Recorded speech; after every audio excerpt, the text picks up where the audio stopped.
Sunday afternoon. Got some special sauce planned for you in today's live video.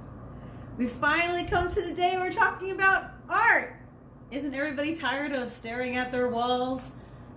And I'll give a shout out to my friend Steph that says, now's the time to buy some art because you're looking at your walls a lot and you're wondering, what is this on my walls? We're gonna get to that in a second. But the other day I talked about there's so much creativity happening right now. And aren't you wondering, like, why? What's going on with all the creativity and why there's so much going on right now? Well, I'll tell you. The process of doing art actually provides relaxation. It actually lowers the activity in this part of your brain called the amygdala.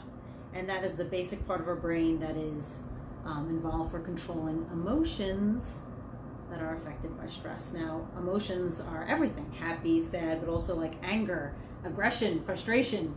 Some of those emotions might be more present than the happy ones, right? So really the things that are caused by stress. Okay, so the amygdala is what we're affecting when we actually do art ourselves. So, you know, when you do art, it doesn't have to be something formal. It can be lines on paper. It's just the action of actually doing it. And I want to tell you why that's important, because it actually connects both hemispheres of our brain. And so I don't get it wrong, I'm going to read you what it does. It encourages self-expression and externalization of feelings and facilitates an integration of the right and left hemispheres of the brain that lead to a greater balance of mental states and experiences and leads to a reduction of the effects of stress. Wow. Art. That's right. So I'm standing in front of my piece that I call Distraction. Okay, so that's what's on my walls. That's what I get to look at. And every time I look in this thing over here, something happens. I see something new, and it's always intriguing to me and makes me want to continue doing my artwork. So I figure, why not give you a gallery tour? Everybody else is doing it. I'm going to show you what's on my walls. You know, I knew I just liked doing art, but I didn't really understand maybe why, or understand the process of why I enjoyed it so much. I just knew that I liked it, but I don't think I knew at the time when I started this over 10 years ago, a little bit more formalized, that it probably just was a natural stress reliever. I learned this is kind of like a liquid splashed acrylic, and I went to a friend who is a body worker as well, and this was her form of artwork, and I just loved it, and I said, this is one thing that I can do, and I can really start doing it. So when I was creating this piece, I'll give you a little bit about the process, not the actual process of me actually doing it, but I want to connect to the emotional part. When I was creating this piece, remember it's called Distraction, I wasn't tuned into what I was being distracted about. And if I didn't think back about my piece, I wouldn't have connected that at the time that I was making this, I think I was being distracted by something else because I didn't want to recognize a stress or something that was going on in my life. And I may have been using the art as a distraction, and then also the outcome was this, which then allowed me to look at my artwork and say, oh, I see what's happening. I am looking at the situation that I was dealing with as a distraction for not wanting to confront something that I needed to deal with in my own life. So this is what happens when we do and use artwork to tap into our internal part of our bodies. It's, again, it helps us externalize what we're feeling inside. So art is really important. So I say that to encourage the arts, okay, and be non-judgmental about your creations. Even if it's a little doodle drawing, go for it. You know, give yourself the freedom, okay, to question what's really happening and why. And like me, this piece here, I may not have come to the realization till many years afterwards to realize what it was that I was really doing, what was the process. So you can, maybe you don't know when you're doing something and why you're doing it until much later, and that's very common. So now I want to talk about what's on your refrigerator, or the metaphorical refrigerator, because if you're all business in the front and party on the sides, where is your refrigerator art? That is, if you have children, where is it? Is it on a door somewhere? Is it like all over an archway? I know some people put stuff in different places, but let's talk about that special craft door. What's on it? I want to know what's on it. I mean, okay, the casual, A+ math test and spelling and science paper, which is all very important, may be up there, but I'm talking about what really sparks a child's imagination. And what do they come running home with? Mommy, Daddy, Auntie, look what I made. They say, look what I made. They're so excited to show you what they actually made because their spirit is in it and they actually created it, and it's something that fulfills them more than, let's say, a test, right, that they did well on. So this is that A that is needed in STEM. You need the A for the arts to make STEAM. Otherwise, there's going to be no steam for the engine. So support the arts, okay? So earlier today, I posted a meme about let's not forget about what got us through this time. The arts, the audio books, the virtual tours of galleries, Netflix, all the movies. Those are all arts. Those are all arts, really important. So those are considered non-essential. So I want you to think about where you're going to stand when they talk about removing arts and creativity and dance and music from programs, either in your adult life or your child's life.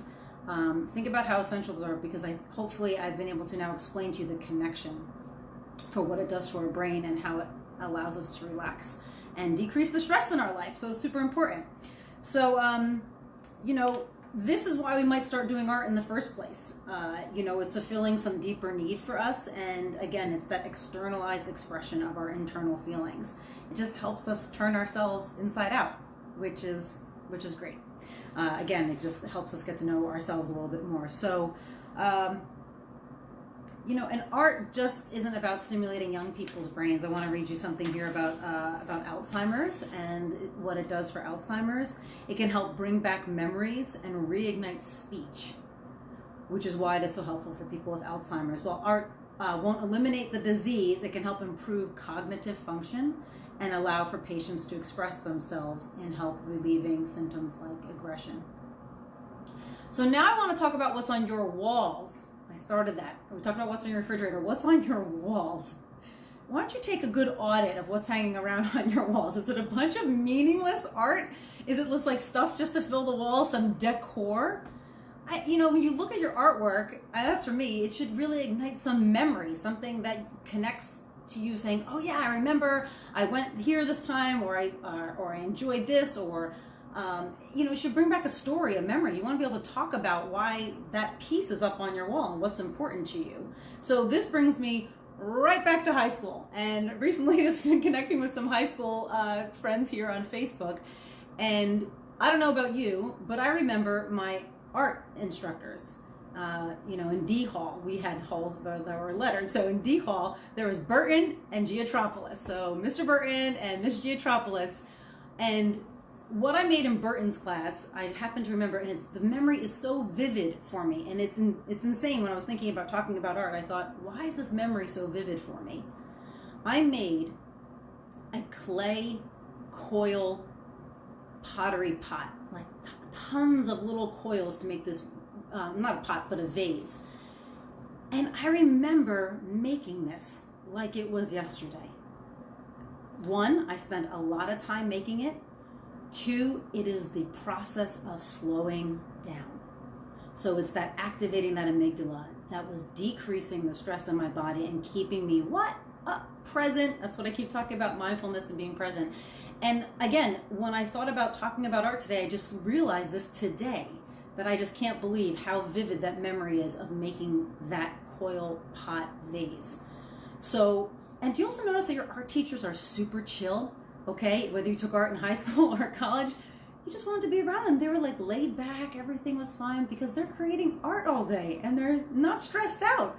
So think about how art doesn't stress us out. So the word of the day is, of course, art related. And so you can sound really smart when you go to a gallery, you can impress somebody. The word is diptych.